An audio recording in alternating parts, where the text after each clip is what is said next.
জয় রাধে, জয় শ্রীকৃষ্ণ, জয় মা কালী।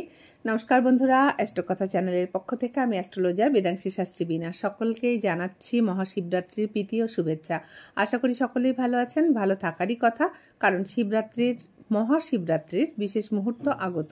এই 2025 সালের শিবরাত্রিতে যে যোগ পড়েছে তা 100 বছর পর এলো। ভীষণ ভালো যোগ হবে এবছরের শিবরাত্রি। প্রত্যেকেই এবছরের শিবরাত্রি পালন করবেন। যার যে মনস্কামনা সেই প্রার্থনা নিয়ে শিবরাত্রিতে বাবাকে স্নান করাবেন এবং পুজো করবেন। বন্ধুরা, এবছরের শিবরাত্রির সময়টা হলো স্মার্ত মতে বুধবার 26শে ফেব্রুয়ারি অর্থাৎ 13ই ফাল্গুন, এবং গোস্বামী মতে বৃহস্পতিবার 27শে ফেব্রুয়ারি 14ই ফাল্গুন। যেহেতু শিবরাত্রির রাত্রি পালন করার কথাই শাস্ত্রে বলা হয়েছে, তাই 26শে ফেব্রুয়ারি 13ই ফাল্গুন বুধবার রাত্রেই শিবরাত্রি পালিত হবে। বন্ধুরা, আপনারা যারা শিবরাত্রি পালন করবেন বলে ঠিক করেছেন তারা অবশ্যই বুধবার রাত্রেই শিবরাত্রি পালন করবেন। শিবের পূজাপাঠ, স্নান, মন্ত্র, রাত্রি জাগরণ সবই বুধবার রাত্রেই করবেন। বন্ধুরা, শিবরাত্রিতে কিন্তু উপসীদের ঘুমোতে নেই। ছেলে মেয়ে সবাই শিবরাত্রি পালন করতে পারেন। এমন নয় যে শুধু ভালো বর পাওয়ার জন্য মেয়েরাই এই ব্রত পালন করে। বিবাহিত মেয়েরাও এই ব্রত পালন করতে পারেন স্বামী, সন্তান, সংসার এবং পরিবারের সকলের মঙ্গলের জন্য। যে যে মনোবাসনা নিয়ে শিবরাত্রি পালন করবেন তার সেই মনোবাসনায় শিব ঠাকুর এই দিন পূর্ণ করেন। শাস্ত্র বলছে, মহাশিবরাত্রির পূর্ণ যোগে শিব এবং পার্বতীর বিবাহ হয়েছিল। শিবরাত্রিতে শিবলিঙ্গকে প্রথমে গব্যঘৃত দিয়ে পরিষ্কার করে নেবেন, তারপর পঞ্চামৃত দিয়ে বাবাকে অভিষেক করাবেন। অবশ্যই ব্রাহ্মণ অর্থাৎ পুরোহিতজি সঙ্গে থাকলে ভালো, কারণ শিবরাত্রির পুজোতে অনেক যজ্ঞ করতে হয়। পুরোহিত দ্বারা এই পুজোটা করাই কিন্তু নিয়ম। আর যারা নিজেরা পুরোহিত বা নিজেরা জানেন তাহলে ঠিক নির্দিষ্টভাবেই পুজোটা করবেন। তারপরে ফুল, বেলপাতা, আকন্দ ফুলের মালা, ধুত্রা ফুল এবং ধুত্রার ফল, বেল এ সমস্ত দিয়ে বাবার পুজো করবেন চন্দন সহযোগে।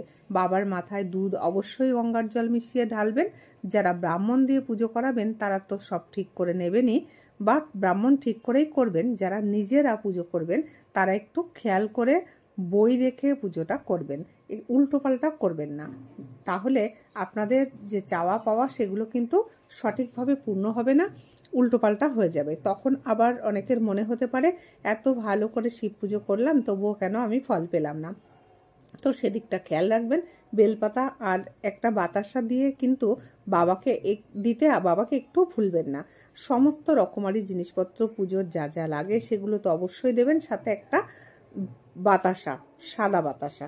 বন্ধুরা, যদি পারেন বেলপাতার মসৃণ দিকে সাদা চন্দনে ওং নমঃ শিবায় লিখে শিবলিঙ্গে অর্পণ করবেন। বাবা খুব খুশি হবেন। বন্ধুরা, সনাতন ধর্মের শিবরাত্রি একটা শ্রেষ্ঠ পুজো। বলা হয়েছে এই দিনে বাবা লিঙ্গ হিসাবে নিজেকে প্রতিষ্ঠা করেছিলেন। শিবলিঙ্গে এই দিন কালো তিল অবশ্যই চড়াবেন। ডাবের জল, দুধ, গঙ্গার জল একত্রিত মিলিয়ে ঢালতে পারেন, বা পঞ্চামৃত করেও ঢালতে পারেন। ডাবের জলে বাবা শান্ত হন। এই দিনে বাড়িতে হোম, যজ্ঞ এ সমস্ত করলে পরিবারের মধ্যে সুখ শান্তি বজায় থাকে। যাদের চন্দ্রদোষ আছে বা জন্মচাটে চন্দ্র খারাপ, তারা শিবলিঙ্গে দুধ ও আতপ চাল দিয়ে পুজো করবেন, তাহলে চন্দ্র ঠিক হবে।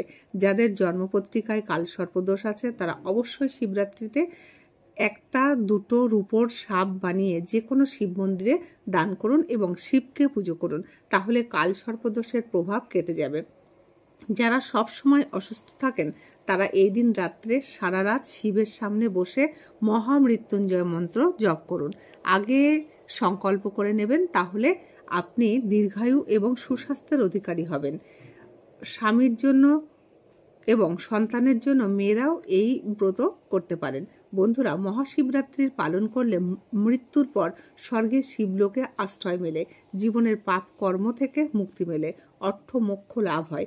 আর ছেলেরা যারা পড়াশুনো করছেন, যারা চাকরির জন্য চেষ্টা করছেন, তারা কিন্তু এই শিবরাত্রি ব্রত পালন করতে পারেন এবং মনে মনে পার্বতীর পাওয়ার কামনা করে, অর্থাৎ জীবন সঙ্গিনীর উদ্দেশ্যেও কিন্তু এই ব্রত করতে পারেন।